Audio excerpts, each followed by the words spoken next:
Est-ce que vous avez remarqué qu'on entre dans un nouvel arc de la vidéo? On a un peu mis de côté la vie de fou avec les sauts en parachute, du monde, ça saute dans tous les sens, la transition, on t'en prend plein la vue à chaque seconde.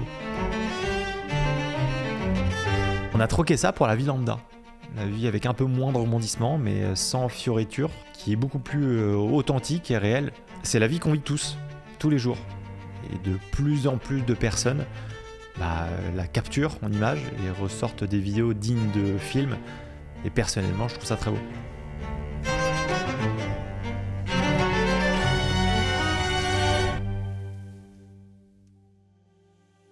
En fait, on est un peu dans un arc, on va dire, de sujets chiants. Mais si t'en fais quelque chose de bien, si t'en fais un peu comme si c'était un film, ça devient tout de suite hyper cinématographique, quoi.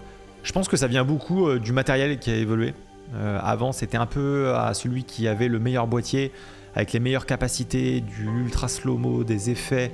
On était plutôt dans une recherche peut-être plus technique.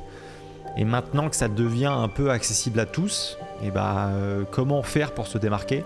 Et j'ai l'impression que c'est plutôt en train d'aller dans comment raconter une histoire, comment faire quelque chose d'authentique, de réel en fait. Parce que pendant des années, en fait, on a vu des vidéos où on nous poussait à avoir une autre vie que la nôtre. Mais la réalité, c'est que la vie des gens, c'est une vie assez simple, assez lambda, assez classique, avec des moments certes simples, mais qui sont tout aussi beaux. Et c'est pour ça en fait qu'on voit de moins en moins d'effets, de moins en moins de transitions dans les vidéos, mais beaucoup plus des plans simples, filmés avec un trépied, il n'y a pas beaucoup de mouvement. La composition est travaillée, la lumière est travaillée, l'étalonnage aussi, on voit qu'il y a de plus en plus d'efforts là-dessus. Et je trouve ça magnifique parce qu'en fait ça devient beaucoup plus accessible. Là où avant il fallait avoir des très grosses connaissances techniques en montage, en tournage, il fallait tout réfléchir à l'avance, aujourd'hui on a le temps. On a le temps de poser sa caméra, de réfléchir à quel plan on veut filmer, de tenter un truc, ça marche pas, on réessaye. En fait, c'est une chance parce qu'on a besoin, je trouve, de moins de matériel. Là, tout ce que je vous dis, ça peut très bien se faire avec une caméra, comme se faire avec un téléphone. Certes, ça aide d'avoir un petit peu plus de matériel, d'avoir quelques lumières, d'avoir quelques outils, on va dire. Mais en vrai, j'adore parce que la vidéo, là, on revient à de la bidouille. Et moi qui ai commencé dans la vidéo avec ça, à tenter des choses, à prendre un peu des risques avec ma caméra, mais c'est comme ça qu'est née un peu ma créativité. Et avec le temps, avec les tests matériels, avec tous les boîtiers qui sortent tout le temps, je l'ai un peu perdu, cette créativité-là. Et c'est quelque chose sur lequel j'ai envie de me remettre. Simplement parce qu'on est dans un arc où pour moi c'est encore plus accessible de faire de la vidéo de bonne qualité, pour les raisons justement que je viens de vous évoquer. En fait, le truc qu'il faut se poser, c'est comment je pourrais faire pour que ma vie actuelle ressemble à un film. Alors l'idée c'est pas d'être un acteur surdoué, tout ce que vous voulez. L'idée c'est simplement de se dire ok, si un réalisateur connu venait chez moi, racontait un peu ma vie, qu'est-ce qu'il ferait, qu'est-ce qu'il mettrait, qu'est-ce qu'il montrerait pas, comment il pourrait le montrer.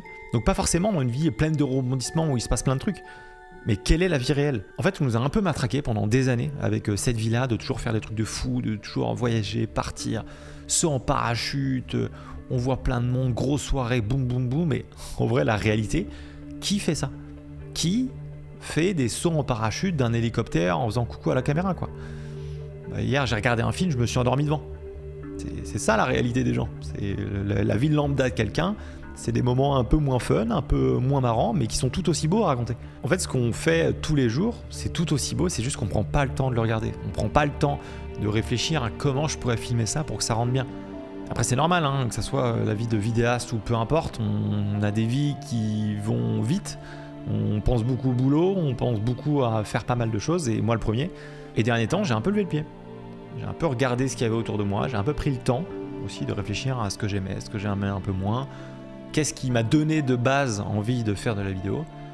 Et c'est ça en fait, cette créativité d'essayer de trouver des systèmes pour que ça me plaise, que ça soit joli. Ça veut pas dire suivre forcément toutes les traînes qu'il y a, ça veut dire faire quelque chose qui me plaît, quoi, et de tenter quelque chose, même si ça rend pas bien en fait, limite je m'en tape un peu.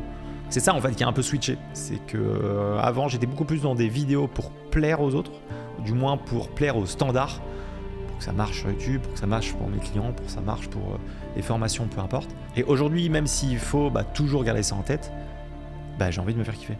Donc il y a une notion un peu, je trouve ça beau en fait, de prendre le temps de regarder ce qu'il y a autour de nous, essayer de réfléchir à qu'est-ce qui est joli, quelle est la lumière, quel est le mood que je pourrais donner par rapport à justement à cette lumière, à cet environnement-là, à l'action qui est en train de se passer devant moi. Donc c'est un exercice un peu marrant à faire et pas hyper évident, de prendre une scène lambda et d'essayer de réfléchir à comment je pourrais tourner ça, que ça ressemble plus à un film.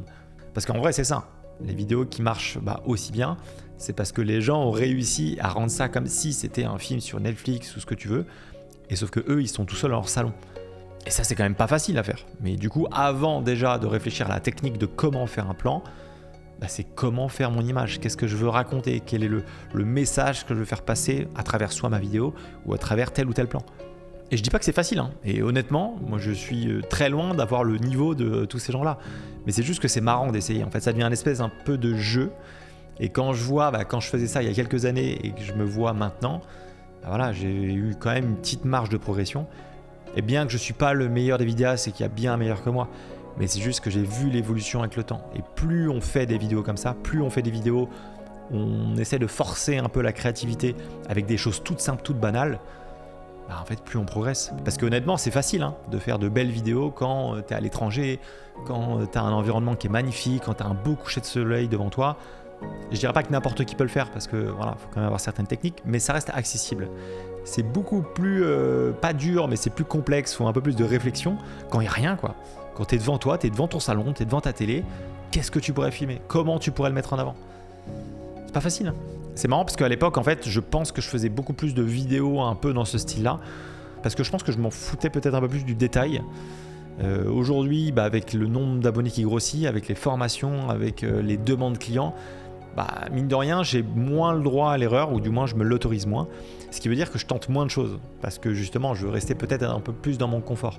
Et c'est une erreur. Et je me rends compte maintenant avec le temps. La vidéo, c'est de l'imparfait. C'est tenter des choses qui de temps en temps fonctionnent, de temps en temps ne fonctionnent pas, mais c'est pas grave, parce que tu sais très bien que les prochaines fois, tu feras différemment pour que ça marche. Et c'est ça moi qui m'intéresse, c'est d'aller trouver des vidéos pour me planter, pour que la prochaine fois je sache. Et en vrai on se rend pas compte, mais aujourd'hui cette nouvelle arc là de vidéos un peu chiante, mais c'est banger pour nous. Ça veut dire qu'on va pouvoir faire du beau qui plaît aux gens, avec sur le papier pas grand chose, ou du moins de chez nous. Donc c'est le moment de tenter ça, c'est le moment de documenter un peu sa vie, de choisir une scène la plus banale possible et d'essayer de rendre ça de manière un peu plus filmique, un peu plus intéressante. Et pas besoin de faire ça avec du matériel de fou. Prends ta caméra, prends ton téléphone, un trépied, la lumière du jour, c'est largement suffisant, et réfléchis à comment tu pourrais rendre cette scène encore mieux. Essaye de trouver ce petit truc un peu de bidouillage, de faire des trucs un peu risqués, mais qui peuvent bien rendre parce que peu de gens le font. Ça ne veut pas dire qu'il faut faire n'importe quoi, ça veut juste dire que pour se démarquer, il faut tenter des choses. Et pour tenter des choses, il faut prendre le temps. Prendre le temps de regarder ce qu'il y a autour de nous, prendre le temps de réfléchir à comment on pourrait faire tel ou tel plan. Et par contre, il faut le savoir, les premières vidéos comme ça ne sera pas incroyable. Les miennes n'étaient pas incroyables, les vôtres, vos premières vidéos n'étaient pas incroyables. Mais plus on avance, plus on fait des vidéos, plus on progresse. C'est un peu toute la beauté, je trouve, justement, de la vidéo. Pour l'exemple, Mathieu de Vidéas Pro, il a commencé ses premières vidéos, elles étaient bien, mais c'était pas incroyable. C'était, on va dire, assez lambda. Il a persévéré, il a rien lâché, il a fait ça très régulièrement. Et aujourd'hui, on voit la qualité de ses vidéos qui a bien changé simplement parce que il s'est efforcé à faire de la vidéo régulièrement. Alors que pourtant, sur le papier, il est père de famille, il a toujours un job à côté. Donc il n'y a pas l'excuse de « ouais, il a le temps » ou quoi que ce soit.